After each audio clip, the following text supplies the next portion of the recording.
राजाच्या पोटी आता राजा जन्माला येत नाही. डॉक्टर बाबासाहेब आंबेडकरांनी भिल्लाला सुद्धा एक मत द्यायचा अधिकार दिलाय आणि टाटा बिर्लाला आणि अंबानीला सुद्धा एक मत द्यायचा अधिकार दिलाय. हेमा मालिनीला एक मत द्यायचा अधिकार दिलाय.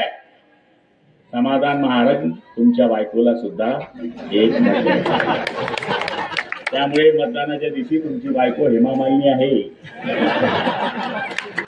विरोधाचा भाग सोडा, पण मतांचा जो परिणाम आहे, एक मत देण्याचा अधिकार टाटा बिर्लाला आहे, एक मत द्यायचा अधिकार हा अंबानीला आहे, एक मत देण्याचा अधिकार नटनट्यांना सुद्धा आहे आणि एक मत द्यायचा अधिकार आपल्यासारख्या झोपडीमध्ये राहणाऱ्या माणसाला आहे. म्हणून राजाच्या पोटी आता राजा जन्माला येत नाही. राजा आता मतपेटीतून जन्माला येतोय. डॉक्टर बाबासाहेब आंबेडकरांनी आपल्याला इथे घडून दाखवलेलं आहे. त्यामुळे मी आपल्या सगळ्यांना विनंती करतोय, वरणगाव वासियांना विनंती करतोय की या शहराकरता जे जे माझ्याकडनं करता येईल ते करण्याचा प्रयत्न करेल. पोलीस स्टेशनला फोन लावला, इसको अंदर डाल दो, इसको तडीपार कर दो. मी माझ्या कार्यकर्त्यांना ते सांगतो, मला भानगड मोडायचे फोन सांगा, भानगड जोडायचे फोन सांगू नका. कोण म्हणते की वरती गेल्यावर म्हणले शिक्षा होते, अरे इथेच भरावं लागतं.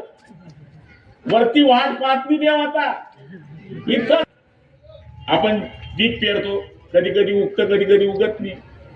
काही काही उगलं तर भड निघतं. त्याला काय करतात तुम्ही? मोठा प्रॉब्लेम आहे तो.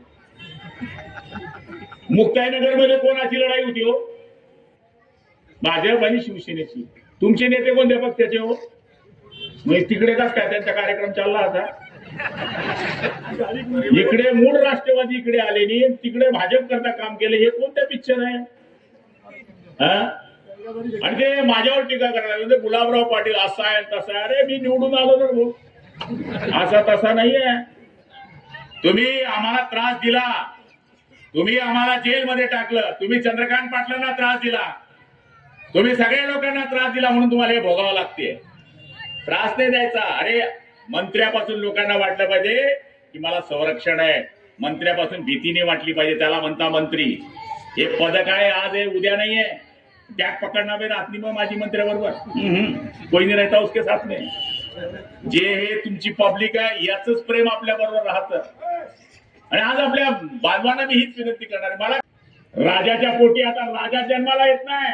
डॉक्टर बाबासाहेब आंबेडकरांनी भिल्लाला सुद्धा एक मत द्यायचा अधिकार दिलाय आणि टाटा बिर्लाला आणि अंबानीला सुद्धा एक मत द्यायचा अधिकार दिलाय. हेमा मालिनीला एक मत द्यायचा अधिकार दिलाय. समाधान महाराज तुमच्या बायकोला सुद्धा एक मत द्यायचं. त्यामुळे मतदानाच्या दिवशी तुमची बायको हेमा मालिनी आहे.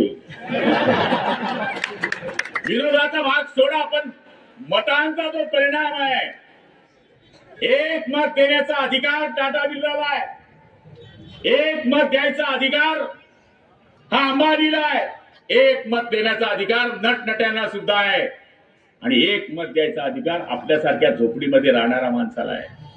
म्हणून राजाच्या पोटी आता राजा जन्माला येत नाही. राजा आता मतपेटीतून जन्माला येतोय. डॉक्टर बाबासाहेब आंबेडकरांनी आपल्याला इथे घडून दाखवलेलं आहे. मुक्ताईनगर मध्ये कोणाची लढाई होती हो? भाजप आणि शिवसेनेची. तुमचे नेते कोणत्या पक्षाचे हो? मग तिकडे का काय त्यांचा कार्यक्रम चालला होता? इकडे मूळ राष्ट्रवादी इकडे आले नाही, तिकडे भाजप करता काम केले. हे कोणत्या पिक्चर आहे? आणि ते माझ्यावर टीका करायला, गुलाबराव पाटील असा आहे तसा आहे. अरे मी निवडून आलो ना भाऊ, असा तसा नाहीये.